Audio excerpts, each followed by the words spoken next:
말씀을 통해서 절망이 희망의 중심 무대에 서다. 다 같이 시작.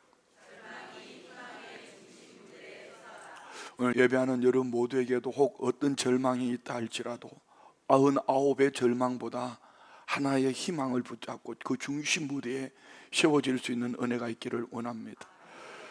어떤 한 어린아이가 나는 왜 이따위로 생겼을까, 외모 때문에 삶을 원망하던 그런 소녀가 있었습니다. 이는 흑인인데요, 4살 때부터 피부에 하얀 반점이 생기는 백반증을 앓고 있었습니다. 이름은 샹텔 브라운 영이라는 이름이 있었지만 이 친구의 그 피부의 모습 때문에 친구들이 이름을 부르지 않고 얼룩말이나 아니면 젖소라는 말로 놀리고 따돌렸습니다. 이로 인해서 이 아이는 자살까지 생각했고 결국 수차례 학교를 옮겨 다니면서 16살에 자퇴를 하게 되었습니다. 결국 세상의 시선을 피해서 그의 아픔 때문에 숨어버린 것입니다. 가족들은 이런 아이를 뜨거운 사랑으로 돌봐주었습니다. 겉모습이 어떠하든지 하나님의 형상대로 창조된 존재임을 가족들은 이 아이에게 알려주었습니다. 그리고 아이는 점점 마음의 평안을 찾게 되었고 자신의 약점보다는 장점에 관심을 두는데요, 그에게 장점은 키가 크고 늘씬한 체형입니다. 그래서 그는 장점을 살려서 패션 모델이 되기를 결단을 합니다. 확실한 꿈이 생기자 더 이상 숨어 있을 수 없다는 생각이 들어서 적극적으로 자신을, 이런 외적인 모습이 있지만 SNS에 자신의 사진을 올리고 패션 모델의 꿈을 밝힙니다. 달라진 마음가짐을 대변하듯이 그의 이름도 개명을 하는데 위니 할로우라는 이름으로 바꾸었습니다. 그리고 그는 그의 당당한 모습에 매료된 수많은 사람들이 SNS로 윌리 할로우를 응원하기 시작했습니다. 드디어 일생일대의 기회가 찾아왔습니다. 세계적인 패션 프로그램에 출연 제의가 들어왔습니다. 쟁쟁한 미녀들이 도전하는 오디션에서 백반증을 앓고 있는 위니 할로우가 과연 살아남을 수 있을까? 놀랍게도 그녀의 백반증은 약점이 아닌 강점, 곧 무기가 되었습니다. 그의 피부는 옷의 문양과 절묘하게 조화를 이뤘고, 그래서 그녀를 누가 바라봐도 어느 누구도 흉내낼 수 없는 화보의 작품을 만들어내었습니다. 그녀의만의 독특한 매력과 남다른 사연에 푹 빠진 시청자들은 그녀를 전폭적으로 지지했고 결국 오디션에서 6등으로 당선이 되었습니다. 그 후에 계속 정진하여서 세계적인 모델로 우뚝 서게 되었습니다. 이 이야기는 절망과 좌절로 스스로 생명을 버리려고 했던 한 어린 아이에게 부모들의 뜨거운 가슴으로 복음을 전했을 때에 이 아이는 세계적인 희망의 중심 무대에 서게 되었고, 이로 말미암아 많은 사람들이 희망을 갖게 되었다는 얘기입니다. 혹시 여러분은 이웃들 타인과 비교하면서 자신의 약점을 감추고 싶었던 것은 없으신지요? 내가 하나님 안에서 나는 누구인지를 알게 된다면 오늘 우리 각 사람에게 하나님이 주신 은혜가 분명히 있는 줄 믿습니다. 나를 향한 하나님의 계획 말입니다. 그것은 나를 통해 하나님을 드러내는 것입니다. 더 이상 절망, 좌절이 아니라 절망이 희망의 중심 무대에 서기를 원하는 나를 향한 하나님의 계획이 있다는 것을 믿으시기 바랍니다.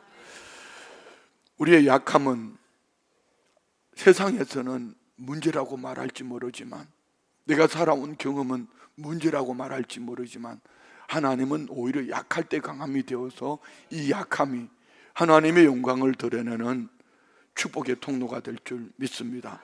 그래서 오히려 하나님은 나의 약함을 사용하여서 절망과 좌절로 죽을 수밖에 없는, 죽으려고 하는 그들에게 오히려 희망의 중심 무대에 세워서 복음을 전하는 도구로 사용할 수 있다는 것을 믿으시기 바랍니다. 오늘 본문 말씀을 보면은 아람 나라 왕 벤 하닷이 북왕국 이스라엘의 수도인 사마리아 성을 에워싸고 그리고 성이 포위되자 성 안에 있는 북이스라엘 백성들은 점점 먹을 것이 없어서 인플레 현상이 나타나는데, 부정하게 여기는 먹지도 않는 나귀 머리 하나가 은 80세겔에 팔렸습니다. 1세겔은 한 사람의 4일 품삯입니다.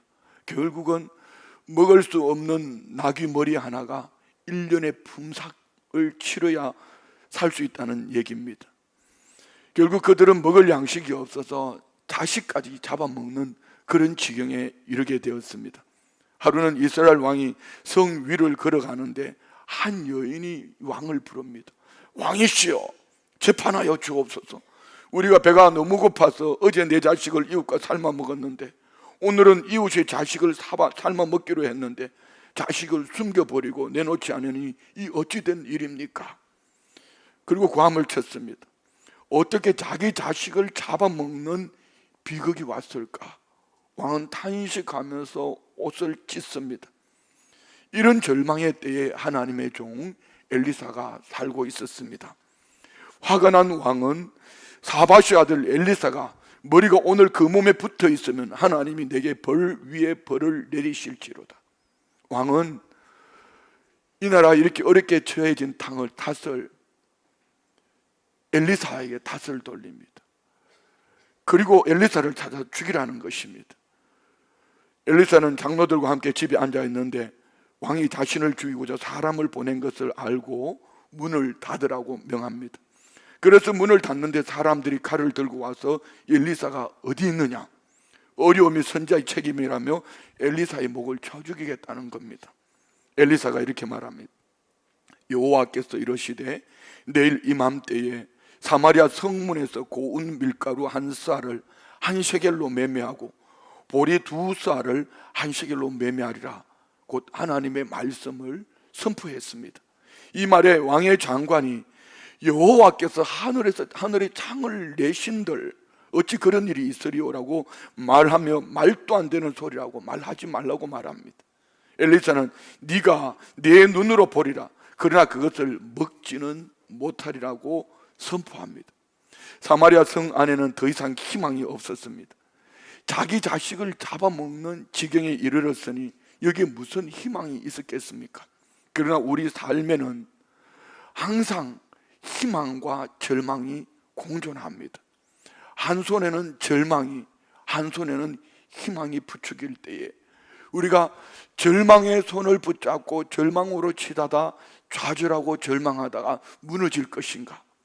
아니면은 신랑 같은 희망, 1%의 희망이라도 희망을 부여잡고 믿음으로 승리할 것인가?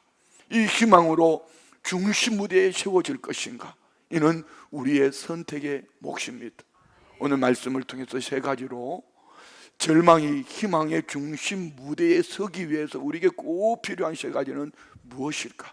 그 첫 번째는 절망이 희망의 중심 무대에 서려면 하나님께서 주시는 약속의 말씀을 붙잡아야 합니다. 오늘 보면 1절 말씀 보시겠습니다.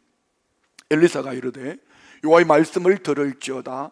여호와께서 이르신 내일 이맘때에 사마리아 성문에서 고운 밀가루 한 쌀을 한 shekel로 매매하고 보리 2쌀을 한 shekel로 매매하리라 하셨느니라. 아멘.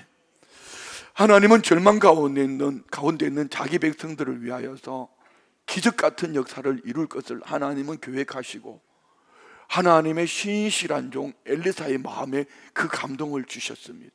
엘리사는 하나님 주신 그 마음의 감동을 그대로 선포했습니다. 하나님은 우리가 어떤 절망 가운데 살도록 절대로 내버려 놓지 않으십니다. 지난주에 나오는 말씀처럼 마치 새끼 독수리를 훈련시킨 것 같이 위기를 통하여 훈련된 독수리 하늘 소망 가지고 살아갈 수 있도록 오히려 위기를 기회로 만들어 가시는 살아계신 하나님이신 줄 믿습니다. 하나님의 약속은 얼마든지 그리스도 예수 안에서 이해가 됩니다. 아멘으로 받으시면은 하나님의 말씀을 도대체 이해가 되지 않아도 아멘으로 받으시면은 하나님의 약속은 풍성합니다. 우리가 복음의 풍성함을 누리려면은 하나님의 약속의 말씀을 굳게 붙잡으셔야 합니다. 그래서 약속의 말씀인 성경의 말씀을 읽어야 하고 설교를 들어야 하고 큐티를 해야 하고 그리할 때 복음의 풍성함을 누릴 수 있는 줄 믿습니다. 자, 여러분, 기도도 마찬가지입니다. 모든 종교는 다 기도가 있습니다. 뭘 달라는 것이 기도가 아닙니다. 우리는 기도를 통하여 성경에 보면은 한나가 그리했고 다윗이 그리했고 무엇을 붙잡았습니까? 하나님의 약속의 말씀을 붙잡았습니다. 그리고 그 말씀을 믿어버리니 하나님이 그의 중심 믿음을 보시고 응답하시는 줄 믿습니다.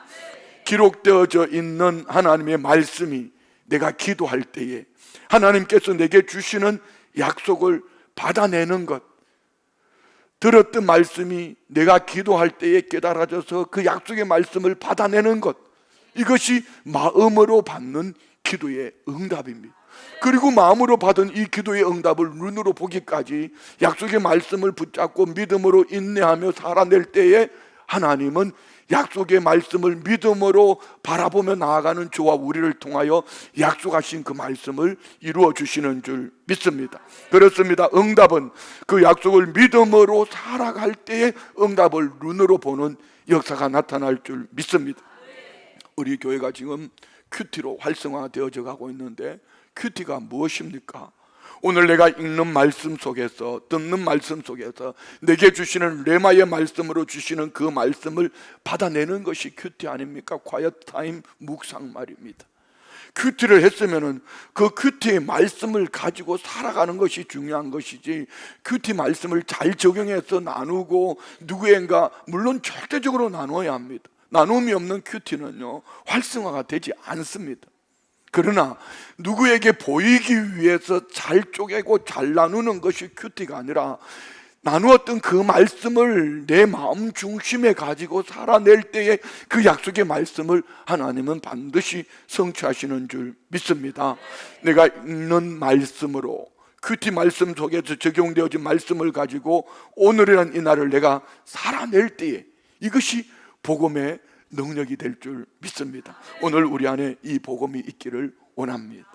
엘리사가 말하지 않습니까? 여호와의 말씀을 들을지어다. 내 얘기가 아니라는 것입니다. 여러분은 지금 이 목사의 얘기를 듣고 있습니까? 여호와의 말씀을 듣고 있습니까? 엘리사는 여호와의 말씀을 들을지어다. 여호와께서 이르시되 내일 이맘때에 사마리아 성문에서 고운 밀가루 한 쌀을 한 shekel로 매매하고 보리 두 쌀을 한 shekel로 매매하리라 하셨느니라. 극심한 인플레이션이 있는 이때에 도저히 상상할 수 없는, 내일이면 이전에처럼 정상으로 돌아갈 거야. 무슨 긴 기간을 둔 것도 아닙니다. 어떤 방법을 말해준 것도 아닙니다. 그냥 내일이면, 지금 이런 극심한 인플레이션이 일어나고 있지만 내일이면 이제 정상으로 돌아갈 거야. 여러분 믿어집니까? 좋아요. 제가 말할 테니까 한번 믿어보십시오. 10억 하는 아파트가 내일이면 1,000만 원으로 매매될 거야. 이건 제 얘기이기 때문에 여러분 아멘 하지 않잖아요. 엘리야는 하나님의 말씀을 받아서 말씀을 그대로 선포했습니다. 그래서 여러분도 마찬가지입니다. 오늘 이 목사를 통해서 선포되어지는 하나님의 말씀을 내 삶의 중심으로, 내 말씀으로 받으면, 그리고 믿으면, 그리고 그렇게 살아내면 하나님은 역사하시는 줄 믿습니다. 엘리사가 여호와의 말씀으로 선포했기 때문에 오늘 이 말씀을 믿는 자와 믿지 않는 자의 차이는 분명히 달라집니다. 본문에는 여호와의 말씀을 믿지 아니한 한 사람이 나옵니다. 2절 말씀에 보면은 한 장관의 이야기도 한번 읽어볼까요? 그때 왕이 그의 손에 의지하는 자 곧 한 장관이 하나님의 사람에게 대답하여 이르되 여호와께서 하늘에 창을 내신들 어찌 이런 일이 있으리요 하더라. 자, 여러분, 한 장관은 말합니다. 하늘에 하나님이 창을 낸들 어떻게 이런 인플레이션이 내일 갑자기 하루아침에 정상으로 돌아간단 말이냐.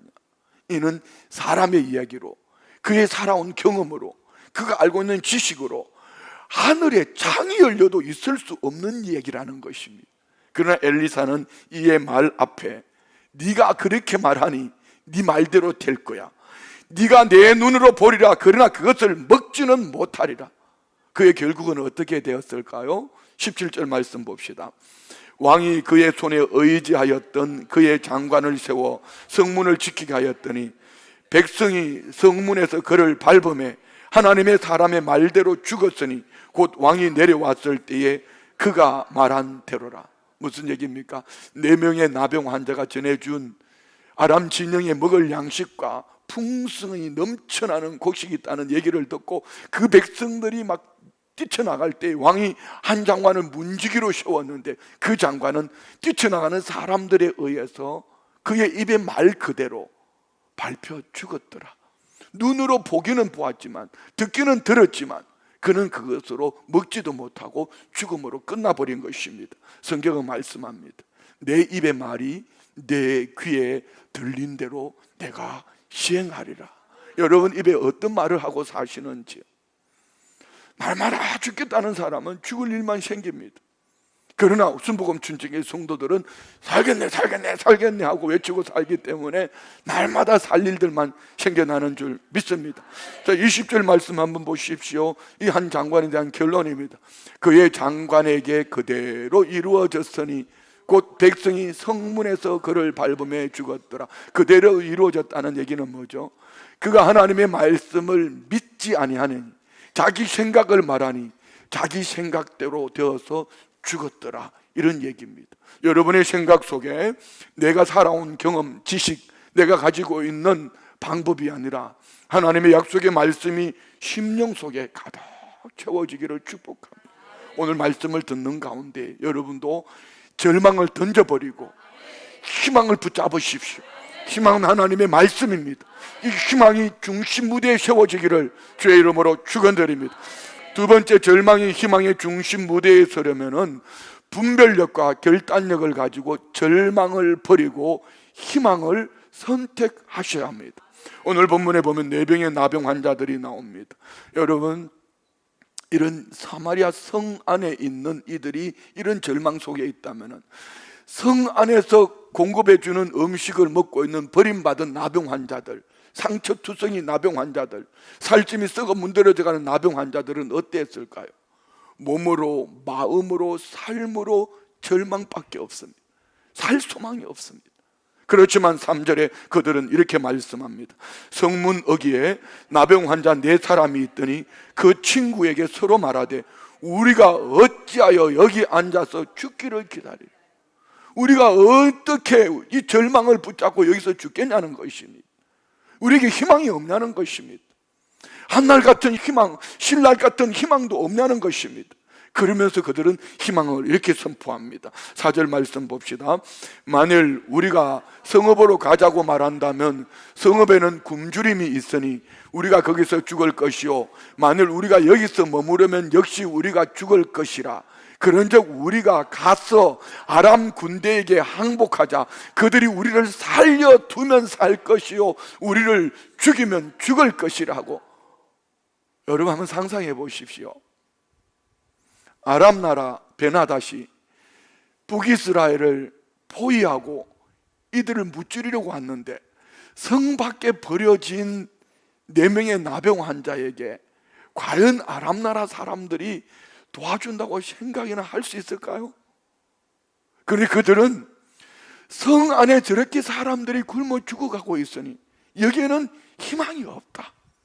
그러나 한낱 희망이, 신랄 같은 희망이 있다는 것은 그래도 우리를 죽이려고 쳐들어온 저 아람 진영에 가면은 거기는 먹일 양식이 있지 않겠냐. 죽이면 죽을 것이요 살리면 살자. 그들은 분별력과 결단력으로 절망을 버리고 신락 같은 희망을 선택했습니다. 그들이 하나님의 약속을 받았더라, 믿음으로 살았더라, 이런 얘기가 없습니다. 자, 여러분 오늘 열왕기 상하를 왜 기록했다 그랬죠? 새벽에 절망 가운데 있는 이스라엘 백성들이 바벨론 포로로 잡혀 있을 때 그들에겐 더 이상 희망이 없었습니다. 그런데 예레미야서 29장에 보면은 하나님은 예레미야 선지자를 통해서 이는 너희들에게 절망이 아니다, 미래와 희망을 주려는 것입니다. 과거의 역사, 엘리사 시대 때에 이런 일이 있었는데 그들은 절망으로 주저앉아 죽을 수밖에 없었을 때 여기에 희망, 한낱 같은 신랄 같은 희망을 붙잡는 4명의 나병 환자, 그들이 믿음을 가졌더라, 하나님의 약속의 말씀을 받았더라, 한 구절도 없다. 그렇지만 이들을 통하여 하나님은 계획하셨던 희망의 사람들을 통하여 사마리아 성을 살려낸 것처럼 너희들에게만 이것은 재앙이 아니라 미래와 희망을 주는 것이다, 성경 말씀을 기록하고 이스라엘 백성들에게 하나님은 전해주신 것처럼, 하나님은 사면초가로 절망 가운데 있는 사마리아 성 안에 있는 사람을 사용하신 것이 아니라 성문 바깥에 버려진 4명의 나병 환자가 이리도 못 가고 저리도 못 가고 있는데 그들이 결단하고 죽으면 죽으리라 나아가는 분별력과 결단력으로 절망을 버리고 신락 같은 희망을 선택할 때 하나님은 이들을 통하여 기적을 나타내 보여주신 줄 믿습니다. 자, 여러분, 이들의 분별력을 보십시오. 그들이 말하지 않습니까? 어차피 우리가 성 안으로 들어가도 먹을 것이 없으니 그래도 아람 진영에 가면 먹을 것이 있지 않겠냐, 죽으면 죽으리라 그들은 결단합니다. 자, 5절부터 7절 말씀해 보면은요, 하나님은 신락 같은 희망이라도 희망의 사람들을 통해 역사하심을 우리는 성경을 통해 볼 수 있습니다. 5절부터 7절까지 같이 읽읍시다. 아람 진으로 가려 하여 해질 무렵에 일어나 아람 진영 끝에 이르러 본즉 그곳에 한 사람도 없으니 이는 주께서 아람 군대로 병거 소리와 말소리와 큰 군대의 소리를 듣게 하셨으므로 아람 사람이 서로 말하기를 이스라엘 왕이 우리를 치려하여 헷 사람의 왕들과 애굽 왕들에게 값을 주고 그들을 우리에게 오게 하였다 하고 해질 무렵에 일어나서 도망하되 그 장막과 말과 나귀를 버리고 진영을 그대로 두고 목숨을 위하여 도망하였음이라. 아멘. 하나님은 4명의 나병 환자들이 결단하고 나아가는 그들의 걸음을 사용한 것입니다. 한번 생각해 보십시오. 나병인이 온몸에 진물이 납니다. 손가락이 빠지고 발가락이 정상적이지 못하니 굶주렸으니 나아가다가 넘어지기도 합니다. 넘어지는 소리가 아람 군대 진영에게는 마차 소리처럼 들려집니다. 그들은 깡통을 차고 있습니다. 깡통 이 소리가 부딪히는 소리가 그들에게는 큰 군대의 소리처럼 들려집니다. 그들이 나아가며 위로하고 세워져가는 이 말들을 아람 진영에는 함성을 지르는 군대의 소리로 들리게 한 것입니다. 곧 하나님은 분별력과 결단력으로 나아가는 희망의 나병 환자들에게 빈들에서 진수성찬을 차려주셨습니다. 우리 인생 여정은 모두가 광야 빈들 아닙니까? 여러분, 태어날 때부터 여러분 진수성찬을 가지고 태어나는 사람이 어디에 있습니까? 그런데 광야와 같은 우리 인생 여정 속에 절망을 던져버리고 한날 같은 신날 같은 희망이라도 붙잡은 그를 통하여 하나님은 역사하시는 줄 믿습니다. 8절 말씀을 보십시오. 그 나병 환자들이 진영 끝에 이르자 한 장막에 들어가서 먹고 마시고 거기서 은과 금과 의복을 가지고 가서 감추고 다시 와서 다른 장막에 들어가 거기서 또 가지고 가서 감추니라. 오늘 여러분 안에 이 축복이 있기를 원합니다. 저는 이 말씀을 묵상하면서 참 재미있었던 말씀이 이 말씀입니다.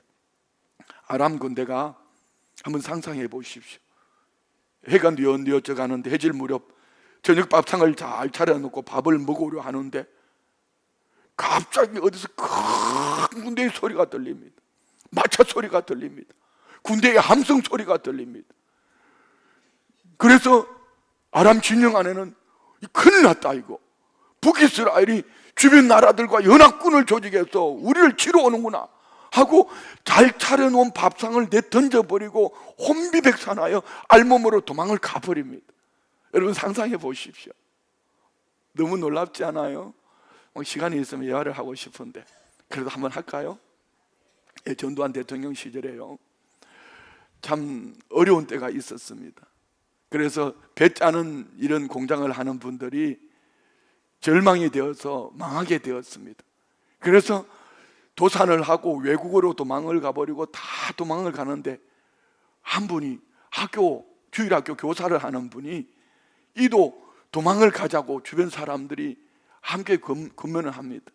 여기 있으면 감옥 가야 된다고. 그래서 도망을 갈까 생각을 하다가 죽더라도 내가 주일학교 교사인데 내가 만약에 도망을 간다면 아이들이 얼마나 실망을 할까 생각을 하면서 주일학교 교사 아이들을 버리고 갈 수가 없다는 것입니다. 그래서 그는 빚을 진 사람들에게 찾아가서 조금만 기다려달라고, 조금만 기다려주시면 빚을 갚겠다고. 그 말을 듣고 이 제주들이 하는 말이, 다 도망갔는데 당신은 어떻게 찾아왔냐고. 어차피 못 받을 거 알지만은 당신 말을 믿어보겠다고. 그리고 이분은 열심히 주일학교 아이들을 가르치며 기회를 기다리고 있는데, 전두환 대통령 때에 이제 군사 독재라는 이름으로 백성들이 마음이 무거워졌을 때에 이 백성들이 환심을 사기 위해서 흑백 TV를 칼라 TV로 바꿨습니다. 칼라 TV로 바꾸다 보니까 전부 다 검은 옷 입고 흰 옷 입고 나오던 사람들이 이제 칼라 옷을 입어야 되는데 칼라 천이 없어요. 그런데 수소문에 보니까 한 사람이 배를 짜고 있는데 이 공장만 남아있는 거예요. 어떻게 됐을까요? 따라 해봐요. 대박. 여러분에게 이 축복이 있기를 원합니다. 기회주의자는 그렇게 도산하고 도망을 갔지만 하나님의 백성들을 세우겠다고 주일학교 아이들을 위해 나아가는 그는 결국 엄청난 축복을 받았습니다. 그리고 그를 통하여서 하나님은 시르빈 선교의 회장이 되게 하셨고요, 지금도 그분은 엄청난 일을 이루어가는 훌륭한 장로님이 되셨다는 그런 간증을 들었습니다. 자, 여러분, 하나님은 나병 환자들을 통하여 아람 사람들에게 큰 군대의 소리를 듣게 하셨으므로 잘 차려놓은 밥상을 그대로 아람 군대는 버려두고 도망을 가버렸습니다. 하나님은 분별력과 결단력을 가지고 절망이 아닌 희망을 선택한 이들을 통하여 기적 같은 역사를 이루어간 줄 믿습니다. 자, 여러분, 결단력, 분별력과 결단력을 한마디로 뭐라고 말하죠? 따라합시다. 민첩함. 성경에 민첩함이라는 단어가 나옵니다. 우리 다니엘서 6장 1절로 3절 말씀 같이 한번 읽을까요? 다리오가 자기의 뜻대로 고관 120명을 세워 전국을 통치하게 하고 또 그들 위에 총리셋을 두었으니 다니엘이 그 중에 하나이라. 이는 고관들로 총리에게 자기의 직무를 보고하게 하여 왕에게 손해가 없게 하려 함이었더라. 다니엘은 마음이 민첩하여 총리들과 고관들 위에 뛰어남으로 왕이 그를 세워 전국을 다스리게 하고자 한지라. 아멘. 바벨론의 포로로 잡혀갔던 다니엘, 새 왕조가 바뀌었지만 하나님은 이 다니엘을 이렇게 말합니다. 마음이 민첩하여 정확한 판단력과 과감한 실천력, 다시 말씀드리면 분별력과 결단력, 이는 어디에서 왔을까요? 그는 10대의 소년의 포로로 잡혀갔을 때 하나님의 말씀을 붙쫓아 왕의 진미를 거절하고 오직 하나님과 그 약속의 말씀을 쫓아 하나님의 영에 충만했을 때 하나님은 그를 통하여서 민첩함을 주신 줄 믿습니다. 사랑하는 우리 성도님들, 말씀을 붙잡읍시다. 성령으로 충만합시다. 여러분 안에 민첩함, 정확한 판단력과 과감한 실천력이 여러분을 통하여 개인이, 가정이, 사업이, 직장이, 교회가 부흥하는 은혜 역사가 있고 축복의 통로를 여는 기적의 주인공이 되시기를 주의 이름으로 축원드립니다. 제게 기도 제목이 있다면 이것입니다. 하나님, 제게 민첩함을 주십시오.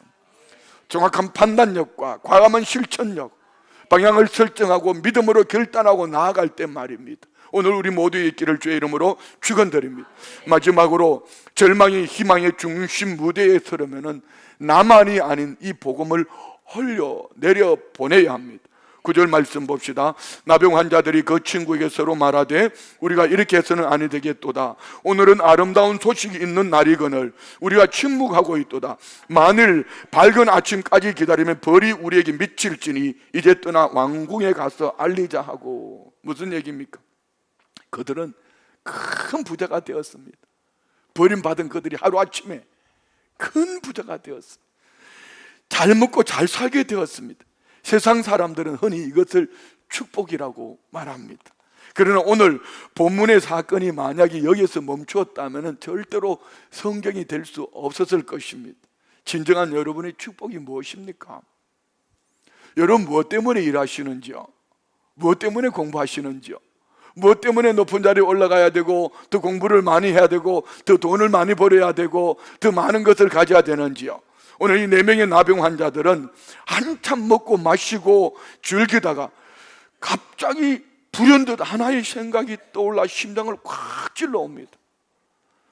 우리만 이렇게 먹고 마시고 즐기는 동안에 저 성 안에 수많은 내 동포들, 내 형제들 지금 굶어 죽어가고 있는데 이런 생각이 들었습니다. 긍휼의 마음으로 불쌍한 형제와 동포를 생각하게 된 것이지요. 굶주림에 허덕이고 괴로워하는 이웃을 생각하게 된 것입니다. 이것이 오늘 이 말씀이 기록되어져 있는 이유가 아닐까요? 바벨론의 포로로 잡혀와 절망 가운데 있는 그들에게 버려진 나병 환자들을 통해서도 하나님께서 이렇게 역사하셨더라면 너희들이 지금 바벨론 포로로 잡혀와서 강가에서 예배 처소를 찾고 기도로 처소를 찾고 하나님의 말씀을 부모로부터 나누고 듣고 기록하는 너희들에게는 어떠하겠냐? 이것은 재앙이 아니라 미래와 희망을 주려는 것이라. 우리에게는 어떻게 적용되어질까요? 피로사회, 절벽사회라고 지난주에 나누었습니다.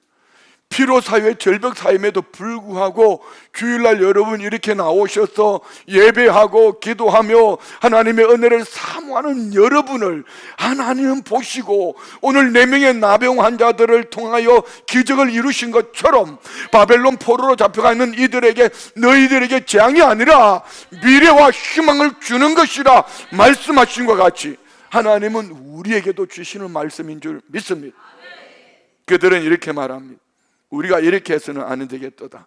오늘 아름다운 소식이 있는 날이거늘 우리가 침묵하고 있도다. 만일 밝은 아침까지 기다리면 벌이 우리에게 미칠지니 이제 떠나 왕궁으로 가서 알리자.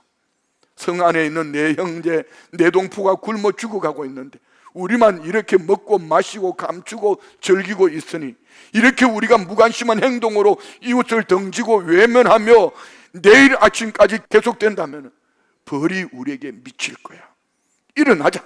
저 성 안에 가서 이 아름다운 소식을 전하자. 4명의 나병 환자들은 마음을 합했고 힘을 합쳤습니다. 자, 여러분 이거 왜 선교하지요?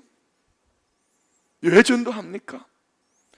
왜 우리가 북부 노인복지관을 통하여 어르신들을 섬기고 숲속자의 어린이집을 통하여서 우리 아이들 반다비 돌봄센터, 비전센터를 통하여서 왜 아이들을 3040 젊은 세대들을 자꾸 왜 목사는 자꾸 젊은 세대 다음 세대 얘기하지요? 젊은 세대들이 절망으로 좌절로 주저앉아 있기 때문입니다. 우리는 이렇게 살면 됩니다. 그러나 다음 세대들이 지금 절망 가운데 희망을 붙잡는 중심 무대에 서는 것을 지금 배우지 않으면 그들은 일어날 희망이 없습니다. 그래서 우리 교회는 끊임없이 희망을 선포해야 되고 다음 세대들 3040 영아부, 유치부, 유초등부, 중고등부, 청년부 우리 모두에게 절망이 아닌 희망을 선포해야 될 줄 믿습니다. 여러분 여기에서 자신에게 삶의 의미를 두고 여러분 각 사람에게 진정하게 중심으로 한번 질문해 보십시오. 오늘 내가 이 자리에 있는 이유는 뭘까? 하나님께서 내게 이렇게 건강을 주신 이유는 뭘까? 돈이 없다고요? 건강이 있잖아요. 아니 건강이 부족하다고요? 입은 살아있잖아요. 호흡할 수 있잖아요. 숨 쉴 수 있잖아요. 자 여러분 내게 주신 축복의 의미는 무엇인가? 나만 이렇게 풍족하게 살아서 되는가? 내가 침묵하고 있어도 정말 좋은 시대인가? 내가 하나님 앞에서 구원받았다는 의미는 무엇인가? 아름다운 소식, 복음이 있음에도 불구하고 나는 잠잠해도 좋다는 말인가? 최초로 아름다운 소식이라고 말하는 오늘 4명의 나병 환자들, 그들이 지식이 있었더라, 그들이 어떤 권세를 있었더라, 건강이 있었더라 하지 않습니다. 버림받은 자들입니다. 절망도 최악의 절망이었습니다. 그렇지만 그들에게는 이 아름다운 소식이 있다. 오늘 우리가 이것을 침묵하면, 전하지 아니하면 하나님이 우리에게 벌을 내리실 거예요. 우리가 가서 이 아름다운 소식을 전하자는 것입니다. 이제 우리는 침묵의 죄에서 벗어나야 합니다. 무관심과 이기주의와 안일주의의 죄악에서 벗어나야 합니다. 그리고 침묵을 깨고 입술을 열어서 복음을 전해야 합니다. 영적으로 굶주려 있는 이들, 그래서 방황하고 헤매고 삶의 목표를 알지 못하고 인생의 무의미 속에 죽어가는 그 영혼들에게 영적인 굶주림에 대한 해답이 예수 그리스도 안에 있습니다. 그 책임은 저와 우리가 전해야 합니다. 영적인 굶주림에 대한 해답은 무엇입니까? 생명의 떡이신 예수 그리스도인 줄 믿습니다. 예수님께서 분명히 말씀하셨습니다. 내가 생명의 떡이다. 내게 오는 자는 결코 줄이지 아니할 것이요 나를 믿는 자는 목마르지도 아니할 것이요. 영접하는 자, 곧 그 이름을 믿는 자에게는 하나님의 자녀가 되는 권세를 주신 줄 믿습니다. 예수 그리스도가 생명의 떡인 줄 믿습니다. 예수 그리스도가 굶주린 영혼들에게 해답인 줄 믿습니다. 예수 그리스도가 영혼의 갈증의 해답인 줄 믿습니다. 자, 오늘 본문 10절 말씀 봅시다. 가서 성읍 문지기를 불러 그들에게 말하여 이르되 우리가 아람 진에 이르러 보니 거기 한 사람도 없고 사람의 소리도 없고 오직 말과 나귀만 매여 있고 장막들이 그대로 있더이다 하는지라.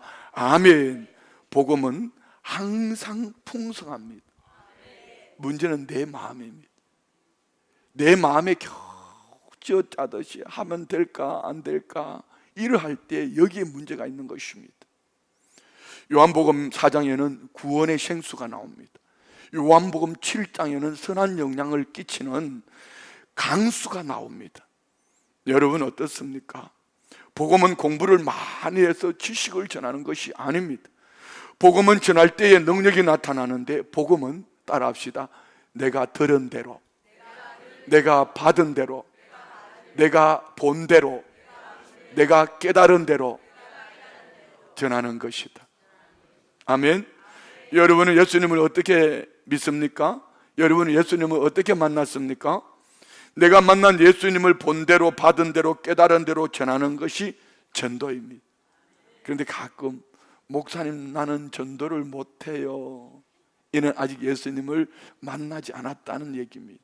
전도는 내가 만난 예수님, 내가 믿는 예수님, 내가 본 대로 깨달은 대로 믿은 대로 전하는 것이 전도입니다. 이것이 부흥이고, 절망 가운데 있는 우리를 희망의 중심 무대에 세워주신 하나님의 은혜로 절망과 좌절로 죽어가는 그 영혼들에게 그들을 희망의 중심 무대에 세우는 복음의 무기인 줄 믿습니다. 오늘 우리 교회 안에 있기를 원합니다. 여러분 안에 있기를 원합니다. 여러분이 가정에서 남편에게, 아내에게, 부모에게, 자녀에게, 형제에게 아무 말도 하지 않으면 복음은 그냥 멈춰 있습니다. 요걸 먹어도 내가 만난 대로, 내가 믿은 대로 복음을 전할 때에 능력이 나타나는 줄 믿습니다. 말씀을 마칩니다. 절망이 희망의 중심 무대에 서려면 우리 안에 먼저 하나님의 약속의 말씀이 있어야 합니다. 어제의 그때의 그 말씀 말고 말입니다. 오늘 지금 내게 주시는 하나님의 약속의 말씀을 붙잡는 것, 이것이 옥토밭입니다. 이 옥토밭에 30배, 60배, 100배로 결실할 줄 믿습니다. 옛날에 내가 이랬는데요, 옛날에 이만큼 말씀을 읽었는데, 옛날에 이만큼 기도를 했는데요, 옛날에 전도를 이만큼 했는데요, 그거는 아무 지금 능력이 아닙니다. 지금 내게 주시는 말씀, 지금 기도할 때 받은 말씀, 지금 내가 복음을 전할 때에 주님은 옥토밭 위에 30배, 60배, 100배로 결실할 줄 믿습니다. 절망이 희망의 중심 무대에 서려면 하나님은 나를 위해서 빈들의 풍성한 진수성찬을 준비해 놓으셨다는 것을 분별력과 결단력을 가지고 절망을 버리고 희망을 선택할 때입니다. 하나님은 준비하신 진수성찬의 복음을, 이런 복음을 누릴 수 있는 사람이 누구일까요? 분별하여 주님 앞에 죽으면 죽으리라 결단하고 희망으로 나아오는 자의 몫인 줄 믿습니다. 절망이 희망의 중심 무대에 서려면 복음을 흘려보내야 합니다. 복음이 능력이 되려면 흘려보내줘야 합니다. 성문 바깥에 버려진 나병 환자들, 그러나 하나님은 그들을 통하여 사마리아 성 안의 왕과 모든 백성을 살려낼 계획을 가지고 계셨습니다. 자, 여러분 보십시오. 가장 연약했던 4명의 나병 환자들, 그들을 통하여 하나님은 왕도 사마리아 성도 살려냈다면 우리 순복음 춘천교회가 한마음 한뜻으로 함께 일어난다면 분명히 한국교회는 살아날 줄 믿습니다. 조국 대한민국은 더 이상 절망이 아닌 희망으로 살아날 줄 믿습니다. 희망의 중심 무대 위에 우리가 먼저 서고 누군가를 세워가는 모두가 되시기를 주의 이름으로 축원드립니다. 우리 주님 살아계십니다. 우리 주님 함께 하십니다. 우리 주님 역사하실 줄 믿습니다. 우리는 오늘 그 주님의 몸떡을 뗍니다. 그 주님의 피 포도주를 마십니다. 우리 함께 일어나 결단하며 찬양합시다. 예수님은 누구신가 믿음으로 고백하며 찬양합니다.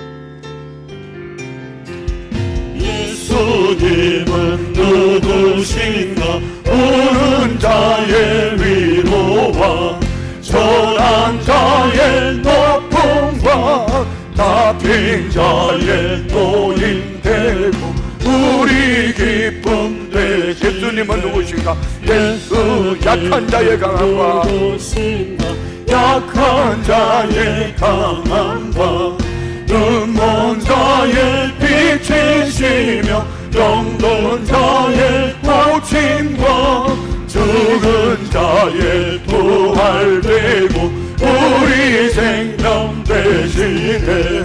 예수님은 누구신가? 정한 자의 정함과 죽을 자의 생명이며 죄인들의 중보와 멸망자의 구원되고 우리 평화 되시네.